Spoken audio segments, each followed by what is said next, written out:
Okay. Hey y'all. Hey y'all. So listen, I'm finna start yarning. I already feel it. It's crazy. I don't even know what I'm yarning for. I'm not sleepy. It's crazy. Let me turn my volume up. So it's been a while since I came live. So I decided to come live to explain, basically to share how I'm feeling right now and what's going on with me today, like real time. So ooh, look at that ring, y'all. It's looking good. So I had an event on Saturday. It was a youth event. National National Youth HIV Awareness event. I had maybe 40 people that came out. It was an amazing event. This was the first event where I was able to do something I've been wanting to do for a very, very long time. I gave away 2 bikes because we play games in between the speakers. So I had gave 2 bikes. It's crazy. I gave 2 bikes away. And also my friend in Atlanta, she made baskets. And I was able to give the baskets away too at the event. It was amazing, y'all. It was amazing. So shout out to Sharon Johnson at I Know Awareness. I'm gonna be real fast, y'all, because I'm a study yarn and I don't even know what I'm. LJ, bring me my water. I don't even know what I'm yawning for. That's the crazy part. But listen, on my way back, bring me my water. I don't understand why I stay yarning every time I go live. I literally want to delete this live, but I can't delete it because I gotta complete it.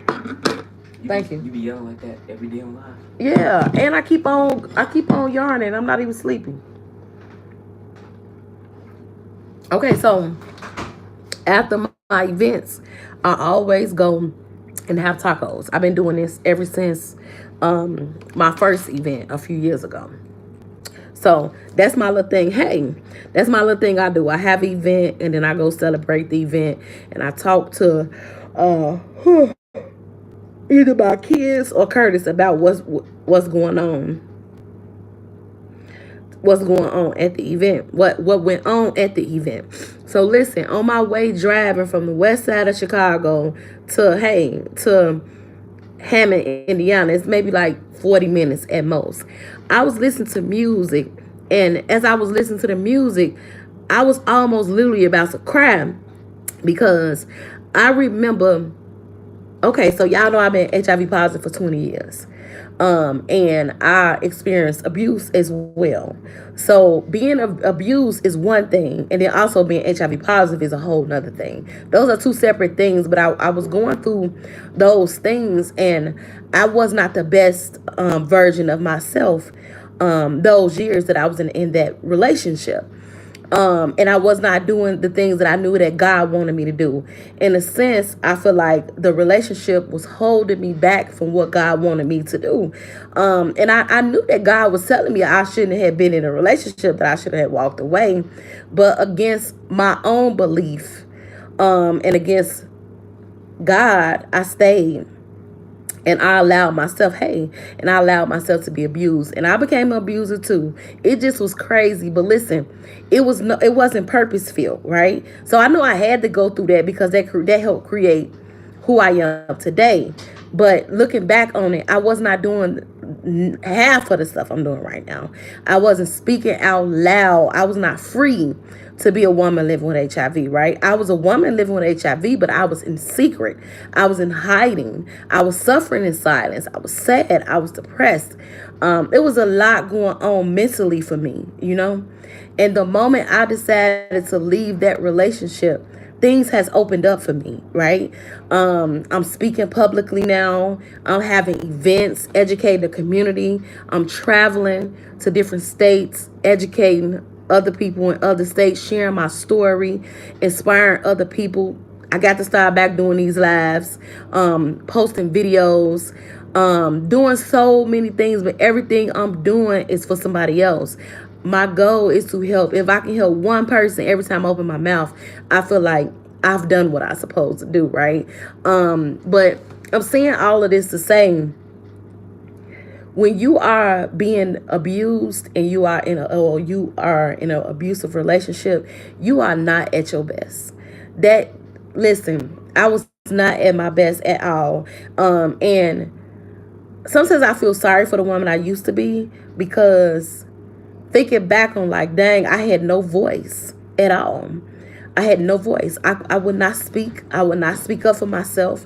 I would not speak up for no one else, not even my kids. It was bad. That was a bad place to be in. But I thank God that I'm not in that place no more, because I'm not in that place anymore.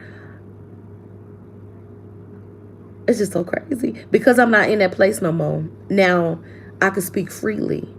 I could do what I want to do. I was listening to the song, Mary J. Blige, "Fine" is the name. Oh, excuse me. "Fine" is the name of the song. She say it feels so good doing the things you want to do. You know how long I wanted to be a HIV advocate. Know how long I wanted to share my story, how I wanted to write a book, I wanted to help somebody else. Year after year after year, I desired to do that, but I did not have enough courage nor strength um to get it done, right? And I just thank God I'm not there no more. So the whole point of me going live was to explain that I am free. I am a woman living with HIV, and I am finally free to live as a woman living with HIV. Not only just a woman living with HIV, but a woman that advocate for other people that's living with HIV. Not only that, I'm free to educate others about how not to become HIV positive. Not only how not to become HIV positive, but also to just know how to live and be free as a person living with HIV, right? So I'm able to do these things because I am free. First, I had to become free before I was able to help somebody else. And I just thank God that I am free, y'all. Y'all listen. This is just the first video that I'm sharing this way, because it's just literally a reality check for me that I had a few days ago, that I am free. And it was a time where I was not free, and I was scared all the time, right? Imagine being scared all the time. Imagine wanting to make a difference in somebody else's life. Imagine wanting to make a difference in your own life. Imagine wanting to fight for yourself, to fight for your kids, but you can't because you are afraid, right? And I was able to break free from that. And I thank God for that. I literally thank God for allowing me and giving me the strength to break free, because I have broken free from the abuse and all of the pain and sadness. I was able to birth so many different things. I was able to birth an organization, right? I was able to birth a nonprofit organization now that I'm building, trying my best to educate, encourage, and empower other people. That's what came from my pain. And I'm not even mad about it. I'm not mad. I'm not, okay, I do get sad about it. I'm not gonna lie. I get sad and I be down a tad bit about it when I go into deep thought about it. But things like this is what's gonna help me continue to heal from the person that I used to be. And accept these things has happened, right? These things have happened, but I am no longer that person anymore. That's another part that I have to grasp. I am no longer the woman that I used to be. I am someone else. I am a new person, right? That's a mouthful right there. After you've been abused, you got to learn how to live again. You got to learn how to think again. You have to relearn. You have to unlearn your own behavior that you had when you was being abused. You have to unlearn what the abuser taught you, right? You have to learn how to be a new person, a new creature, right? And I'm still learning, y'all. I'm still learning how to be who I am, right? I'm learning how to be the woman that God created me to be. And I thank God that I have reached where I'm at right now today, where I can say I'm free. I'm free to be who God created me to be. And it's gonna be a journey, but as I continue to learn more about what I'm feeling and what I'm going through, I will share more with y'all. But I wanted to share that with you guys, that I once was sad, and I once was down, and I was just a woman living with HIV, but I was not free, right? Because I was being abused. And today I can say with my head up high, I am free. I am free to be who God created me to be. And I'm not afraid of HIV. I'm not afraid of the things that I was tied to because of HIV, right? I'm not afraid. I'm not afraid of those things anymore. That's a praise report, y'all. Praise report. Praise report, right? But that's all I wanted to share with y'all. I will come back with another video when another video come on my heart. Y'all enjoy the rest of y'all Monday.